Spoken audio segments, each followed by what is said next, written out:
Oi, gente, tudo bem por aí? Capítulo 23 de 1 Samuel. Eu estava começando a gravar e faltou luz aqui, deu um pico de energia.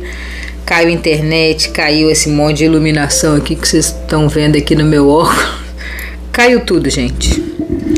Mas nada vai nos impedir, né? Eu até peguei um chazinho aqui para acalmar meu coração.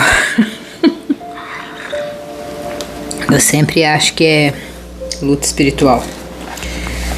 Sempre acho, porque quando a gente começa a falar, e o livro de Samuel é um livro muito consistente, sabe? Ele tem muita aplicação para nossa vida.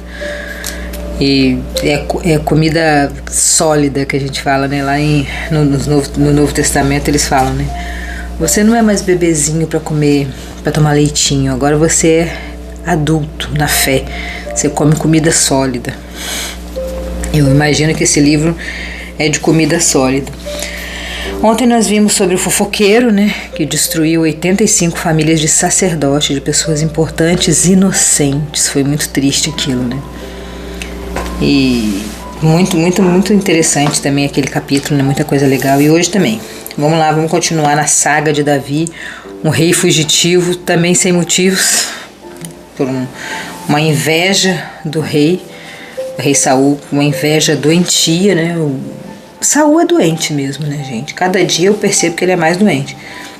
Os psicólogos que me ouvem aí, por favor, diagnostiquem Saul. Uma hora eu acho que ele é um psicopata, outra hora eu acho que ele é esquizofrênico. Cada hora que eu leio sobre ele eu fico mais assim, tendo certeza que ele é alguma coisa. Uma coisa eu tenho certeza absoluta: ele não tem mais o Espírito de Deus na vida dele. Então ele é puro mal. Ele é puro mal, porque o Senhor tirou o espírito dele, né? Davi soube que os filisteus estavam atacando a cidade de Keila e roubando o trigo que havia sido colhido há pouco. Então ele perguntou a Deus, o Senhor: eu devo ir atacar os filisteus? E o Senhor respondeu: sim, ataque-os e salve a cidade de Keila. Já vamos começar parando aqui. Tô invocado com a minha blusa, que tá tão elástica aqui. Olha só, a cidade de Keila era uma cidade muito protegida, era uma cidade bem fechadinha, assim. Antigamente eles colocavam muros, né, ao redor da cidade. Ela era bem fechada, ela era uma cidade muito protegida. E eles tinham acabado de colher o trigo provavelmente estava nos paiols lá, né, e esses filisteus, esses pagãos filisteus estavam roubando o trigo deles. Se Davi entrasse na cidade, Davi estava fugindo do rei, né, dos soldados do rei. Ele ia ficar preso na cidade, que a cidade era muito protegida. Então ele foi consultar Deus. Um exemplo para nós: tudo que a gente for fazer, a gente precisa consultar Deus, tudo. A gente tem mania de consultar Deus só quando tá dando errado. Quando o bicho pegou, a gente fala: pô, nem falei com Deus, nem perguntei se era para ser feito, como era, né, se era para fazer mesmo e tal. Então Davi não, Davi já olhou aquela situação e falou: Deus, ele já buscou a Deus primeiro, né? Vamos aprender isso aqui já na entrada do capítulo, já vamos aprender a buscar Deus, né, em primeiro lugar mesmo, a buscar a orientação de Deus para fazer as coisas, né? Se ele entrasse ali, ele ia estar colocando a própria vida em risco, porque ele seria uma presa fácil, ia estar ilhado ali dentro, né? Totalmente preso da cidade de Keila. Mas por outro lado, ele estava entre a cruz e a espada, como dizem, né? Porque se ele também não fosse, ele já era consagrado rei, ele já estava se comportando como rei, defensor do povo, né? E ele ia deixar aqueles filisteus pagãos, como ele disse para Golias, né? Quem é esse incircunciso pagão aí para afrontar o povo de Deus? Ele ia deixar o povo ser roubado, né? Era maior do que ele fazer isso, né? Mas ele foi consultar a Deus. E Deus respondeu: sim, você deve ir lá defender o povo de Keila. Salve a cidade de Keila. Mas os homens de Davi disseram: nós já estamos com medo de ficar aqui em Judá, quanto mais ir para Keila atacar o exército de Israel, dos filisteus. Você está doido, Davi? Nós, os improváveis, os ansiosos, os depressivos, os endividados,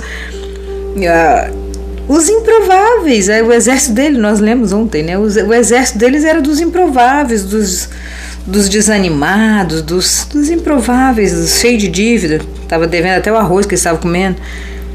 E você quer que a gente saia de Judá? A gente já está com medo de ficar aqui, num lugar bom, confortável. Você quer que a gente vá lá lutar com os filisteus? Você está louco, né? Você está pirando. Então Davi consultou novamente a Deus, o Senhor, e ele respondeu: vá a Keila, ataque, porque eu darei a vitória sobre os filisteus. Então Davi e seus homens foram a Keila e atacaram os filisteus, mataram muitos deles e tomaram os seus rebanhos. E assim Davi salvou os moradores de Keila. Ele, além de matar vários deles, pegou os rebanhos deles ali, né, os despojos, salvou o povo de Keila, salvou o povo de Keila a vida e também do prejuízo, né, que eles estavam roubando o trigo deles. Muitas coisas boas aconteceram nesse momento, todo mundo ficou muito feliz. Na ocasião em que Abiatar, o filho de Aimeleque, escapou e foi se juntar com Davi em Keila, ele levou o manto sacerdotal. Vamos dar uma paradinha aqui. Abiatar era o filho de Aimeleque, que é aquele sacerdote que Davi foi lá e mentiu para ele, falando que estava num serviço secreto para Saul, e quando Saul descobriu, mandou matar ele e mais 84 sacerdotes, todas as suas famílias. Só que o filho dele conseguiu escapar, Abiatar. Claro, providência de Deus, né? A gente sabe que Deus trabalha em todas as situações, e Abiatar conseguiu escapar e ele levou com ele um manto sacerdotal. Você que está aqui comigo desde o comecinho do Toque de Clay em vídeo, eu comecei no dia 1º de janeiro deste ano, em Gênesis, capítulo 1, nós lemos Êxodo. E em Êxodo ele descreve passo a passo tudo como foi feito a roupa do sacerdote. Na frente tinha umas pedras, urim, acho que é urim, sei lá. Tinha umas pedras aqui na frente que foram colocadas todas de ouro, fios de ouro, eram riquíssimas as pedras, a roupa, né? E essa roupa era usada para tirar a sorte, para trazer as respostas de Deus. Essa roupa era usada como resposta de Deus. Eles faziam as perguntas e essas roupas respondiam, né? E nesse momento que Abiatar escapou da morte, ele trouxe essa roupa junto. Isso quer dizer que Deus trouxe a bênção, trouxe a resposta de Deus, trouxe a presença de Deus para o reinado de Davi, para o reinado dos improváveis, para o reinado dos endividados, para o reinado dos ansiosos, dos depressivos, dos entristecidos, que vai nos transformar num grande exército de Davi, num grande reinado de Davi. Mas foi assim que o reinado começou, né? Com os improváveis. E ele levou esse manto, por isso que toda hora ele perguntava, ele tinha acesso direto a Deus através desse manto. Éfode, o nome desse manto. Quando Saul foi avisado que Davi tinha ido a Keila, ele disse: Deus entregou Davi nas minhas mãos. Ele ainda estava iludido ainda. Ele foi a uma cidade cercada de muralhas com portões reforçados, e assim ele caiu numa armadilha. Então Saul chamou todos os soldados para a batalha, a fim de marchar contra Keila, cercar Davi e seus homens. Quando Davi soube que Saul estava planejando atacá-lo, ele disse ao sacerdote Abiatar: traga aqui o manto sacerdotal, para que possamos consultar a Deus. Então Davi disse: ó Senhor, Deus de Israel, eu, teu servo Davi, eu soube que Saul está planejando vir a Keila para destruí-la por minha causa. Será que os moradores de Keila vão me entregar nas mãos de Saul? Será que Saul virá mesmo, como eu ouvi dizer? Ó Senhor, Deus de Israel, peço-te que me respondas. E Deus respondeu: Saul virá. A Siri está aqui atrapalhando a nossa musiquinha. Saul virá, Deus respondeu.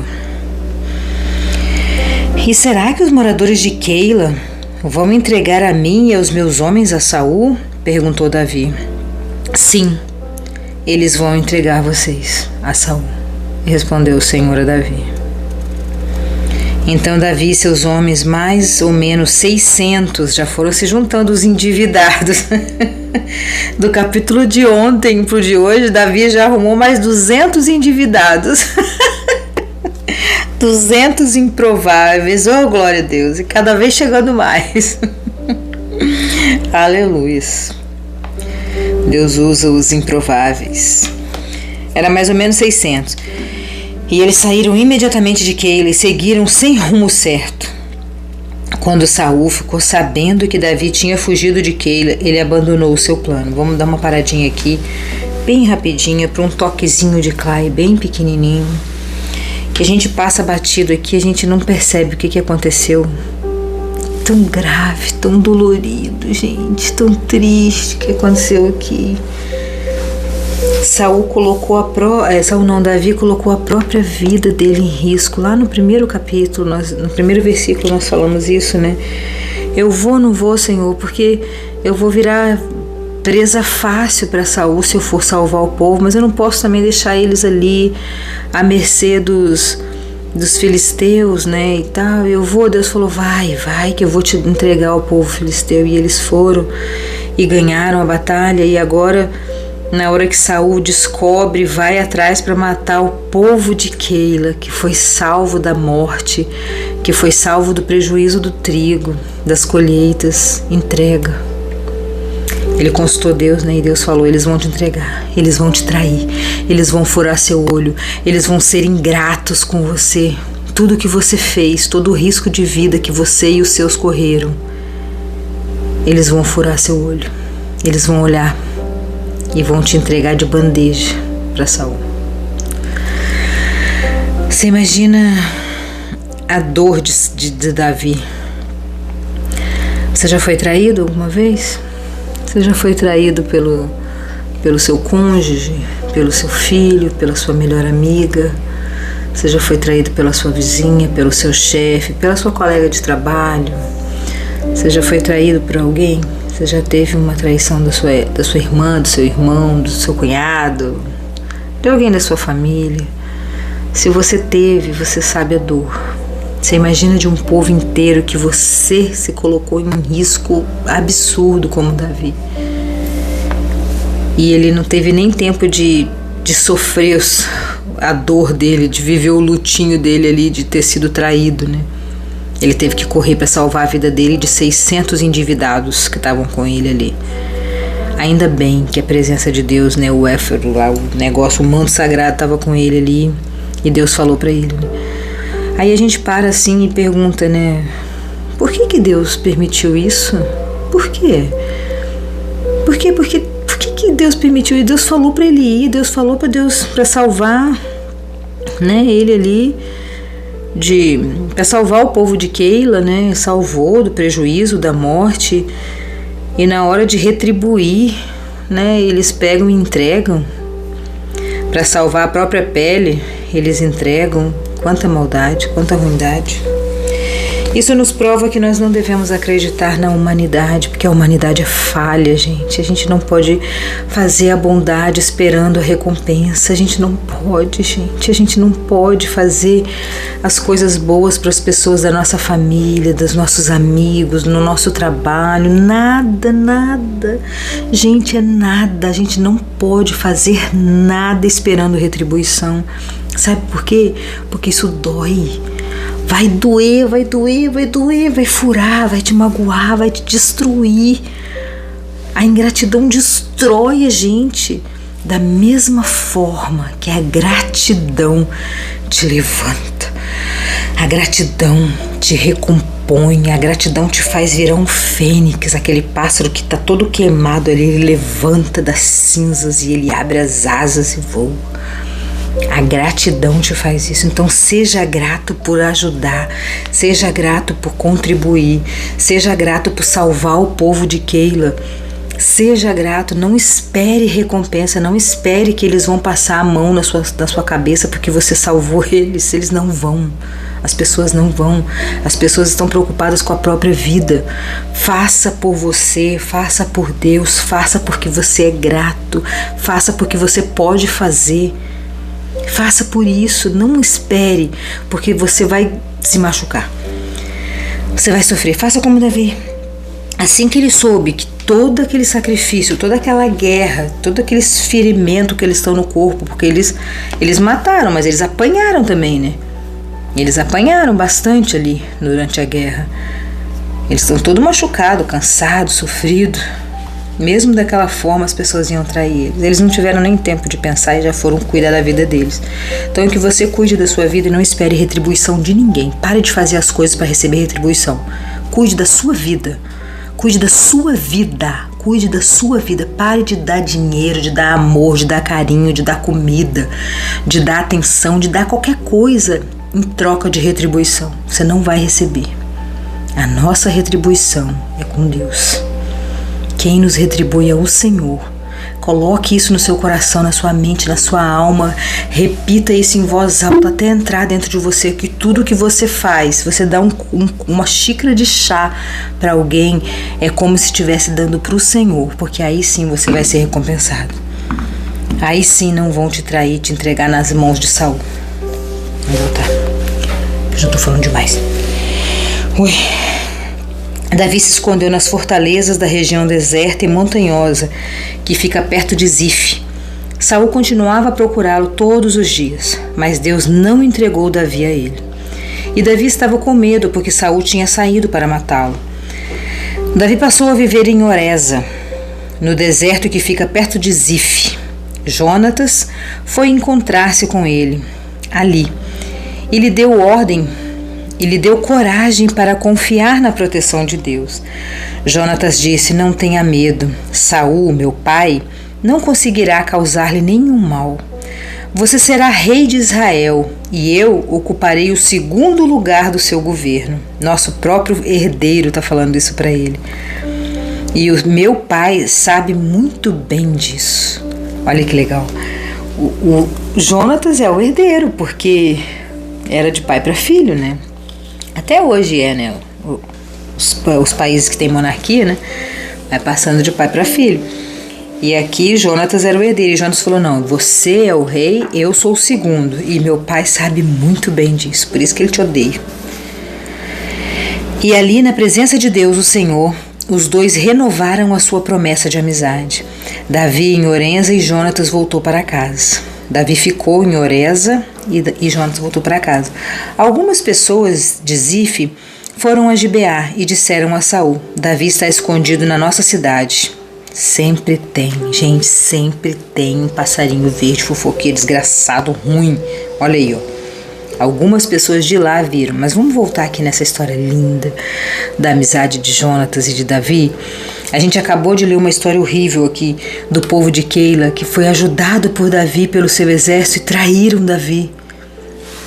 Traíram Davi, gente, entregaram Davi na mão de Saul, depois de serem tão ajudados. E aí a gente cai aqui nesses versículos tão acalentadores.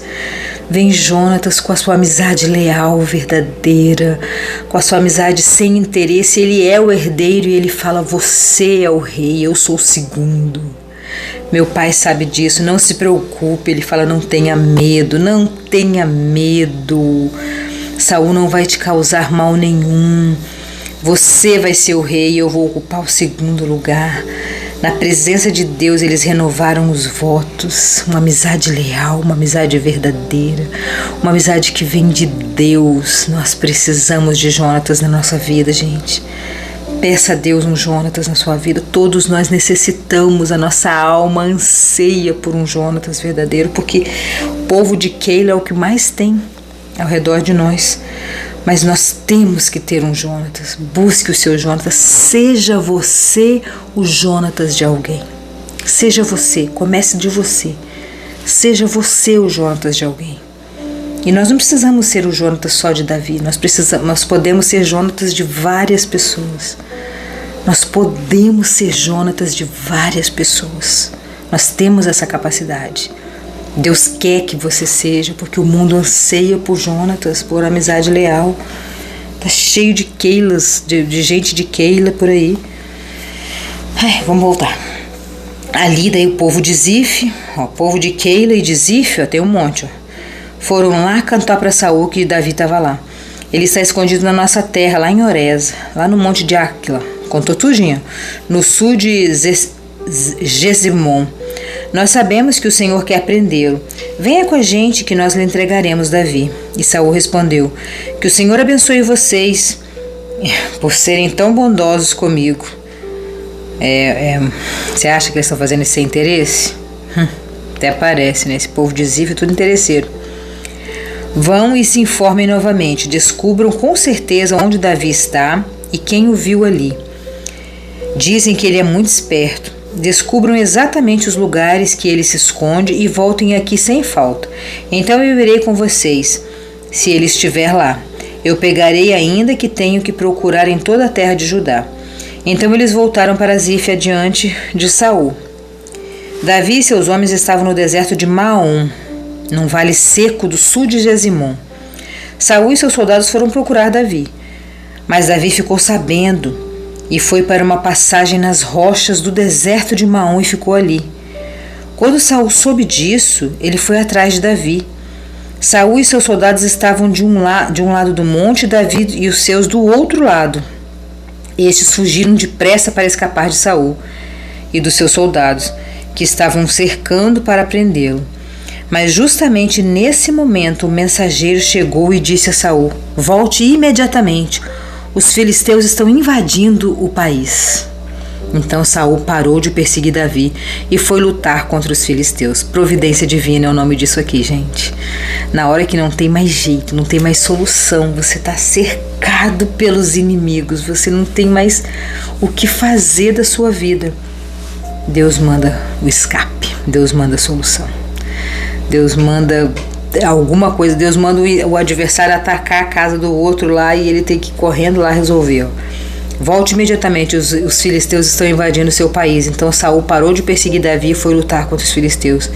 É por isso que aquele lugar foi chamado de Rocha da Separação. Davi saiu e foi para os lugares protegidos da região da fonte de Gedi. Deus providenciou o livramento para Davi e para os endividados que estavam com ele. Que Deus providencie o livramento para a gente também. Beijão no seu coração. Tchauzinho.